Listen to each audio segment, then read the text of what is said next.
درود پاک پڑھنے اللہم صلی علی سیدنا مولانا محمد وعلی آل سیدنا ومولانا محمد وبارک وسلم. اعوذ باللہ من الشیطان الرجیم. بسم اللہ الرحمن الرحیم. یا ایھا الذین آمنوا لیبلونکم اللہ بشیء من الصید تنالہ ایدیکم ورماحکم. اے ایمان والو، ضرور اللہ رب العزت تمہیں آزمائے گا ایسے بعض شکار سے جس تک تمہارے ہاتھ اور نیزے پہنچیں گے. اللہ رب العزت تمہاری آزمائش ضرور فرمائے گا، اور یہ اللہ کا طریقہ ہے. کبھی حلال کے ذریعے آزمائش ہوتی ہے، کبھی حرام کے ذریعے آزمائش ہوتی ہے، اور یہ آزمائش فرمانا یہ اس کا طریقہ ہے. ہم اگر کوئی چیز لینا چاہیں تو وہ چاہے جتنی بھی کم قیمت کی ہو، لیکن پھر بھی ہم اس کو چیک کرتے ہیں کہ کیا یہ ٹھیک بھی ہے یا نہیں ہے. تو اللہ رب العزت بھی لوگوں کی آزمائش فرماتا ہے، مومنین کی آزمائش فرماتا ہے، اور کبھی حلال کے ذریعے فرماتا ہے اور کبھی حرام کے ذریعے بھی فرماتا ہے. حلال کے ذریعے کہ وہ آپ سنیں گے ابھی، اور حرام کے ذریعے کہ کیا یہ لوگ حرام سے بچتے ہیں یا نہیں بچتے. کبھی حلال سے منع کر دیتا ہے اور حرام سے تو ہمیشہ ہی منع ہے. وہ دیکھا جاتا ہے کہ کون ہے جو حرام سے ہمیشہ کے لیے بچتا ہے اور حلال سے اس پابندی کے ٹائم میں، اس وقت میں بچتا ہے. فرمایا کہ اللہ تمہاری ضرور آزمائش فرمائے گا، لیکن یہ آزمائش جو ہے یہ شکار کے ذریعے ہے. شکار کہ شکار حلال ہے، پھر بھی اس کو تم نے شکار نہیں کرنا احرام کی حالت میں. احرام کی حالت میں تم نے اس کو شکار نہیں کرنا. یہ 6 ہجری جس میں حدیبیہ کا واقعہ پیش آیا، اس سال کی بات ہے کہ مسلمان محرم حالت احرام میں تھے. اس حالت میں وہ اس آزمائش میں ڈالے گئے کہ جنگلی جانور اور پرندے بہت کثرت کے ساتھ آئے اور ان کی سواریوں پر چھا گئے.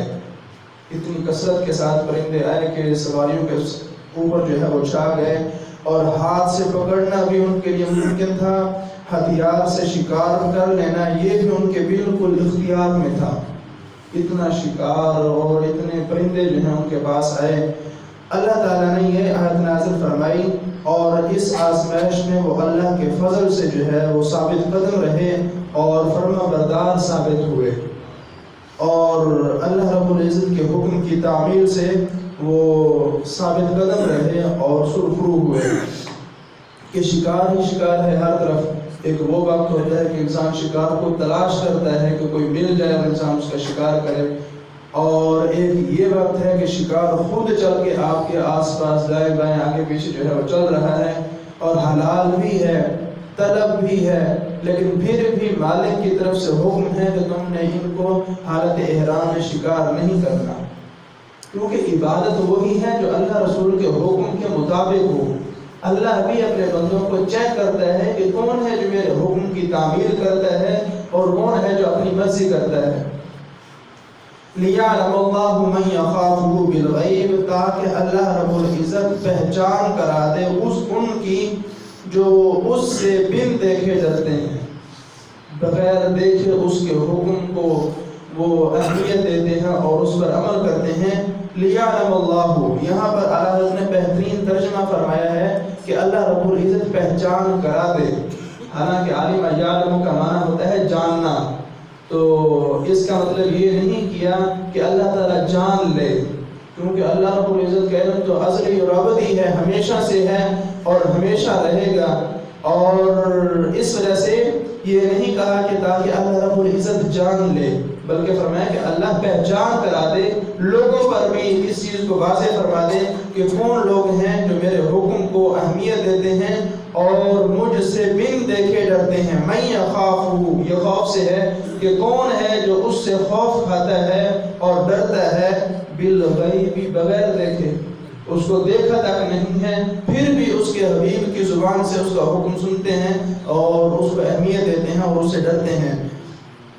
فَمَنِ اعْتَدَىٰ بَعْدَ ذَلِكَ فَلَهُ عَذَابٌ أَلِيمٌ،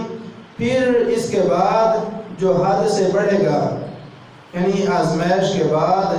اس حکم کے نازل ہونے کے بعد وہ نافرمانی کرے گا، فَلَهُ عَذَابٌ عَلِيمٌ، تو اس کے لیے دردناک عذاب ہے، اس کے لیے دردناک عذاب ہے۔ یا ایھا الذین آمنوا لا تقتلوا الصید وانتم حرم، اے ایمان والو شکار نہ مارو جب تم احرام میں ہو۔ مسئلہ، محرم پر شکار یعنی خشکی کے کسی وحشی جانور کو مارنا حرام ہے۔ دوسرا مسئلہ، جانور کی طرف شکار کرنے کے لیے اشارہ کرنا یا کسی طرح بتانا بھی شکار میں داخل ہے، اور یہ بھی منع ہے کہ خود تو شکار نہیں کرتا لیکن ساتھ جو بغیر احرام کے جا رہا ہے اس کو کہتا ہے ادھر حرم جا رہا تھا، اس کو رہنمائی کر دیتا ہے یا اس کو اشارہ کر دیتا ہے، زبان سے نہیں بھی کہتا، تو یہ بھی منع ہے۔ کیوں کہ اللہ رب العزت نے منع فرما دیا ہے تو وہ خود بھی شکار نہ کرے اور کسی دوسرے کو بھی شکار کی طرف جو ہے وہ رہنمائی نہ دے اور اس کی طرف اشارہ نہ کرے، یہ بھی منع ہے۔ تیسرا مسئلہ، حالت احرام میں ہر وحشی جانور کا شکار ممنوع ہے، چاہے وہ حلال ہو چاہے وہ حلال نہ بھی ہو، پھر بھی اس کا شکار جو ہے وہ جائز نہیں ہے۔ مثلا کاٹنے والا کتا اور کوا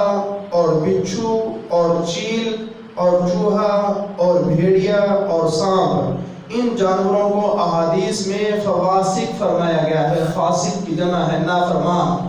فواسق فرمایا گیا ہے، اور ان کے قتل کی اجازت دی گئی ہے کہ ان کو تم قتل کر سکتے ہو، ان کے بارے میں جو ہے وہ گنجائش ہے اور اجازت ہے۔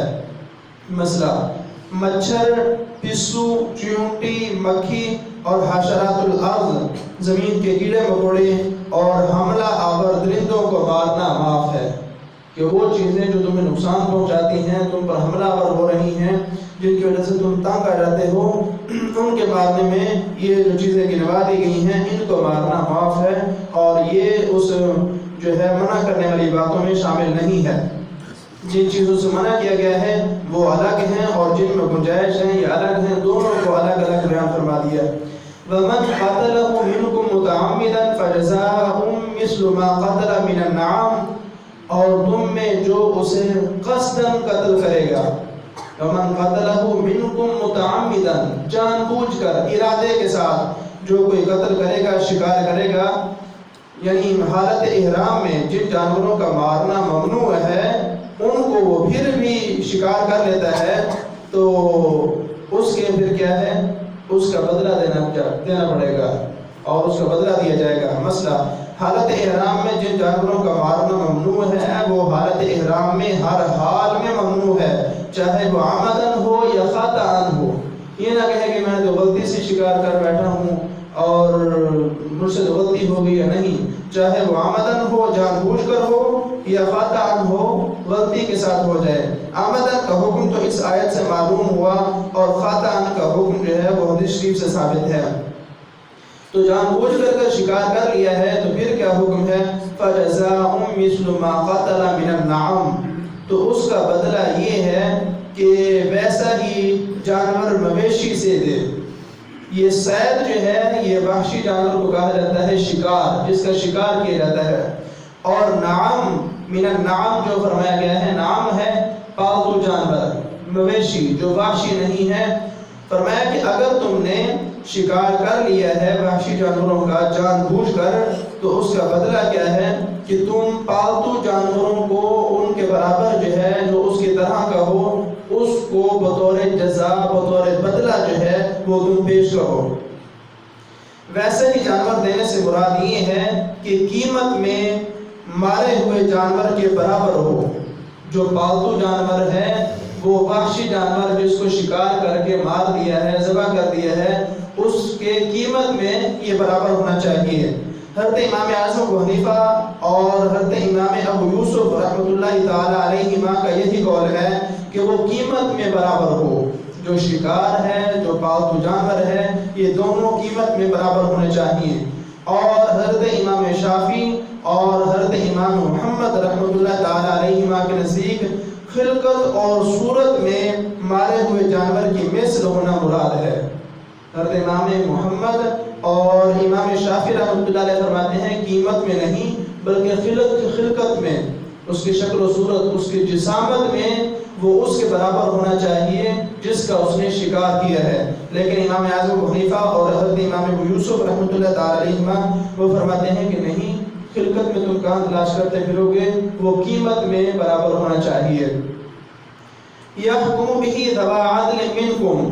تم میں دو عادل سے کا آدمی اس کا حکم دیں گے اور اس کا حکم کریں گے، یعنی قیمت کا وہ اندازہ کریں گے کہ یہ جو شکار جانور جس کا شکار ہو چکا ہے، جس کو ذبح کر بیٹھا ہے، یہ شکار کر بیٹھا ہے، اس کی قیمت کا اندازہ دو عادل آدمی کریں گے، دو سے کا آدمی جو کسی کی سائڈ ڈالیں، انصاف کے مطابق جو ہے وہ اس کی قیمت لگائیں۔ اور قیمت کہاں کی معتبر ہوگی، قیمت کس علاقے کی جو ہے وہ لگائی جائے گی، قیمت وہاں کی معتبر ہوگی جہاں شکار مارا گیا ہو۔ جہاں شکار مارا گیا ہے وہاں اس علاقے میں اس جانور کی کیا قیمت ہے، یہ دو عادل آدمی جو ہے اس کی قیمت لگائیں گے۔ یا وہاں نہیں تو اس کے قریب کے مقام کی کوئی منڈی ہے یا جس طرح بھی، تو وہاں کے مطابق جو ہے اس کی قیمت لگائی جائے گی، اور وہ قیمت لے کر پھر اس سے مویشی پالتو جانور خریدا جائے گا اور اس کو بدلے کے طور پر جو ہے وہ پیش کیا جائے گا۔ ہادیم بالغ الکعبۃ او کفارۃ طعام مساکین، یہ قربانی جو پالتو جانور ہے کعبہ کو پہنچتی ہوئی ہو، یہ قربانی ہو کعبہ کو پہنچتی ہوئی، یعنی کعبے کی طرف یہ پہنچنے والی ہو، یعنی کفارہ کے جانور کا حرم مکہ شریف کے باہر ذبح کرنا درست نہیں ہے، مکہ مکرمہ میں ہونا چاہیے، اور عین کعبہ میں بھی ذبح جائز نہیں ہے، اس لیے کہ کعبہ کو پہنچتی ہوئی فرمایا ہے، کعبہ کے اندر نہیں فرمایا۔ اور کفارہ جو ہے یہ اس کا ہوگا جو مویشی جانور پیش کیا جائے گا تو وہ اس شکار کا کفارہ ہو جائے گا اور اس کے صدقے جو ہے وہ اس کی بخشش ہو سکے گی۔ اور اگر وہ جانور نہیں خریدتا تو پھر کیا ہے، او کفارۃ طعام مساکین، یا کفارہ دے چند مسکینوں کا کھانا، او عدل ذالک صیاما لیذوق وبال امری، یا اس کے برابر روزے رکھے کہ اپنے کام کا وہ وبال چکھے، لیذوق کا یہ ذائقہ سے ہے، وبال امری کہ وہ اپنے کام کا، اپنے شکار کا وہ اس کا وبال کا ذائقہ چکھے۔ اس کو پتہ تو ہونا چاہیے کہ اللہ نے منع فرمایا ہے، لیکن پھر بھی اس نے شکار کیا ہے تو پھر اس کا بدلہ دے، کیا یا تو قربانی پیش کرے اس کے مثل، یا کفارہ دے مسکینوں کو، ان کو کھانا کھلائے، یا اس کے برابر جو ہے وہ روزہ رکھے۔